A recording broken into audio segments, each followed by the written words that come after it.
آستان سے نہیں ہے پھر ٹھکانا جو اٹھا دیا یہاں سے نہ جدا کرو خدا را مجھے اپنی آستان سے محترم اپنی آستان سے نہیں ہے پھر ٹھکانا جو اٹھا دیا یہاں سے نہ جدا کرو خدا را مجھے اپنی آستان سے محترم پیچھے تر جا چکی ہے. کس طریقے سے آج مذہب اسلام کے رہنما، مذہب اسلام کے چاہنے والے، مذہب اسلام کو فالو کرنے والے کس طریقے سے آج کھوئے ہوئے ہیں، کس طریقے سے غفلت میں مشغول ہیں. وجہ کیا ہے؟ آج ہمارے اندر ایمانی حرارت کا زور و شور نظر کیوں نہیں آ رہا ہے؟ آج کیا ریزن ہے؟ حضرات محترم، اللہ تبارک و تعالی خود کلام پاک میں ارشاد فرماتا ہے لا تنالوا البر حتى تنفقوا مما تحبون. تم اس وقت تک کامیاب نہیں ہو سکتے جب تک کہ تم اپنی عزیز چیز رب کی بارگاہ میں حاضر نہ کر دو.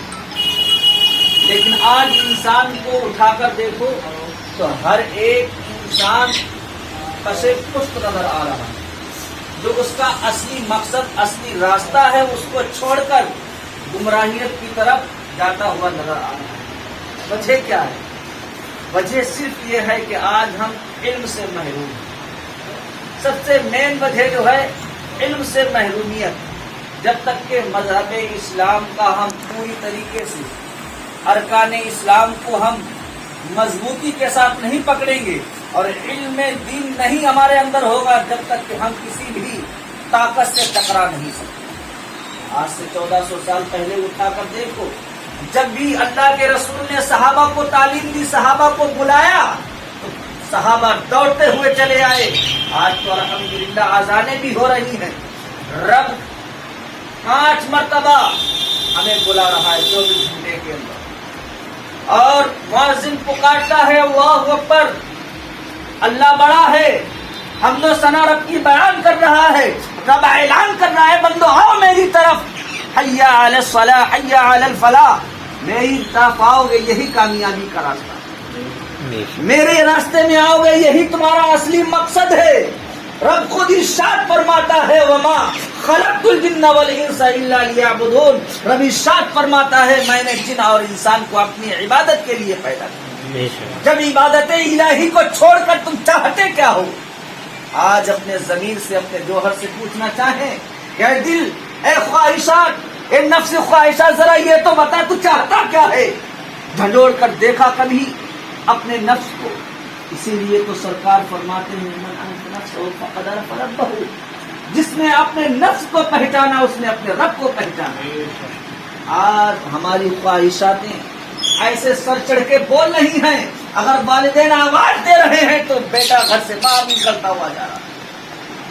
والدین آواز دے رہے بیٹا مجھے تکلیف شدید ہو رہی ہے، لیکن اس بیٹے پر جس کے شریر کے اندر اس کے والدین کا خون دوڑ رہا ہے وہ اثر نہیں کر رہا. ہونا تو یہ چاہیے تھا کہ اگر باپ نے پکارا ہے بیٹا پانی لینے گیا ہے، اتنی دیر ہوئی کہ باپ سو گیا تو اسے جگانے کے بجائے پوری رات کھڑا رہتا اور اس کے لیے پانی لیے انتظار کرتا رہتا. لیکن بجائے پانی لانے کے وہ اس سے منہ پھیرتا ہے اور کہتے ہیں تھوڑی دیر کے بعد میں آیا، ابھی میرے پاس وقت نہیں ہے. تو غور کرو مسلمانوں، یہ وجہ کیوں ہے؟ کیونکہ ہم علم سے. آج میں نے صبح سے 2-4 لوگوں سے ملاقات کی تو انہوں نے مجھے بتایا، بولے دنیا کے اندر سب سے زیادہ انٹرسٹ آدمی نوجوان کس پہ رکھ رہا ہے؟ بولے مرغا بازی میں رکھ رہا ہے، کبوتر بازی میں رکھ رہا ہے، پتنگ بازی میں رکھ رہے ہیں. اللہ اکبر، جو تینوں کام حرام چاہیے روشنی، ان تینوں کاموں کو نوجوان کر دور و دراز سے آنے کے بعد میں پیسہ بھی خرچ کر رہے ہیں اور اس کے بعد میں اپنی زندگی کو بھی تباہ کرنا. وہ تو ایسے شوق رکھو جو صحابہ نے کیا. ایسا شوق رکھو کہ تمہاری زندگی کامیاب و کامران ہو جائے. آج بھی 4 دن کی چاندنی میں سب کچھ ہے. اسی لیے ہم تمام مسلمانوں کو راہ پر آ جانا چاہیے, متحد ہو جانا چاہیے. جب تک ہم متحد نہیں ہوں گے اس وقت تک ہمیں کامیابی نہیں ہو سکتی. شاید کہتا ہے نہ سب لوگ مسلمانوں تو مٹ جاؤ گے اے سنی مسلمان. متحد نہیں رہو گے تو مٹ جاؤ گے اے سنی مسلمانوں. تمہاری داستان تک نہ رہے گی داستانوں. جب تک کہ ہم متحد نہیں ہوں گے, مذہب اسلام کے لیے اپنا وقت قربان نہیں کریں گے. یہ سمجھتے ہیں کہ گھر بیٹھے سارا کام ہو جائے. کچھ کہہ رہے ہیں مسلمان مسلح بچھالو وہاں سے کام ہو جائے. ارے مسلح کا کام مسلح سے ہوتا ہے اور پرشاسن کا کام پرشاسن سے ملنے کے بعد ہوتا ہے. گھر میں بیٹھے رہو گے وہاں بیٹھ بیٹھ کی عزت لوٹی جا رہی ہے. گھر میں مسلح سے تم دعا کرو تو تمہاری دعا قبول نہیں ہوگی, کیونکہ وہاں تمہاری دعا کی ضرورت نہیں ہے, وہاں تمہارے مال کی ضرورت ہے اور تمہارے وہاں پر جسم و جسمانیت کی ضرورت ہے. کیونکہ تم وہاں پر آواز اٹھاؤ گے اور ان سے لڑو گے تبھی تمہاری بات رکھی جائے گی. پرشاسن یہ نہیں دیکھتا کہ تمہارا بات کتنا اچھا ہے. اللہ اپنے بندے کا امتحان لیتا ہے. حضرت ایوب کی تاریخ کو اٹھا کر دیکھو. حضرت ایوب علیہ السلام کی تاریخ جب اٹھاؤ گے تو معلوم چلے گا صبر کیا ہے, عبادت کیا ہے. پورے جسم کے اندر کیڑے پڑ گئے تھے, لیکن رب امتحان اپنے نبی کا لے رہا ہے تو کس طریقے سے لے رہا ہے. تو نبی تھا, نبی رب کی بارگاہ میں معلومہ پیش کیا. اس وقت جب کیڑے جسم سے نکل کر رینگنے لگے تو حضرت ایوب علیہ السلام رب کی بارگاہ میں معلومہ پیش کرتے ہیں, پروردگار جب تو نے ان کیڑوں کی غذا میرا جسم ہی بنایا ہے تو یہ باہر کیوں جا رہے ہیں, لہذا یہ کیڑوں کو میرے جسم کو کھاؤ. اللہ, وہ امتحان تھا.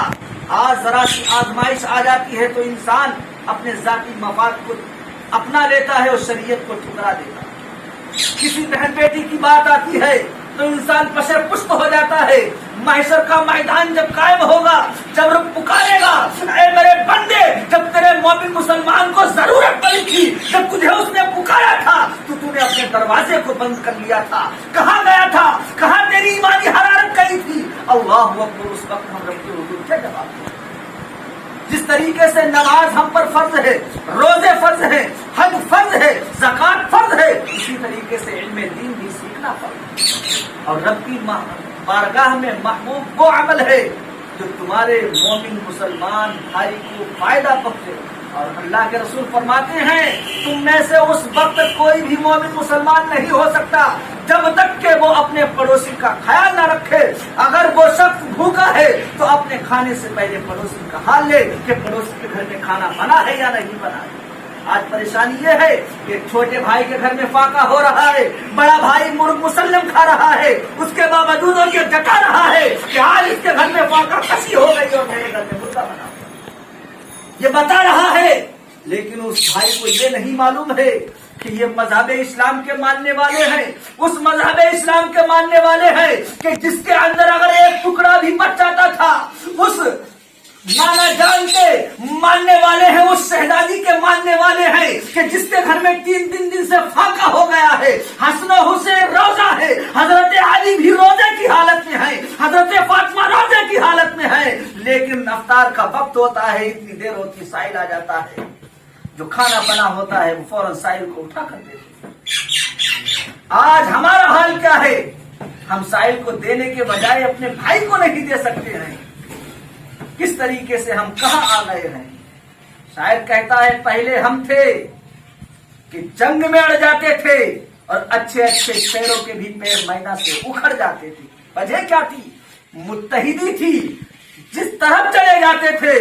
اسی لیے تو حضور سیدی سرکار اعلیٰ حضرت ارشاد فرماتے ہیں جس طرف اٹھ گئی دم میں دم آ گیا, اس نگاہ عنایت تیرا ہو سلام. جس طرف مصطفیٰ گزر گئے تو کامیابی کی ضمانت مل گئی. جس طرف صحابہ چلے گئے مذہب اسلام کی تبلیغ کی, تو جہاں ٹھہر گئے وہیں پہ مذہب اسلام کا انقلاب پیدا ہو گیا. لیکن ان کے اندر متحدی تھی. ان کے اندر یہ نہیں تھا کہ بڑا بھائی گاڑی پہ گھوم رہا ہے تو چھوٹا بھائی اس کی ٹانگیں کھینچ رہا. دنگ کیسے رہتے تھے لوگ, کہ روئے بد رو تجا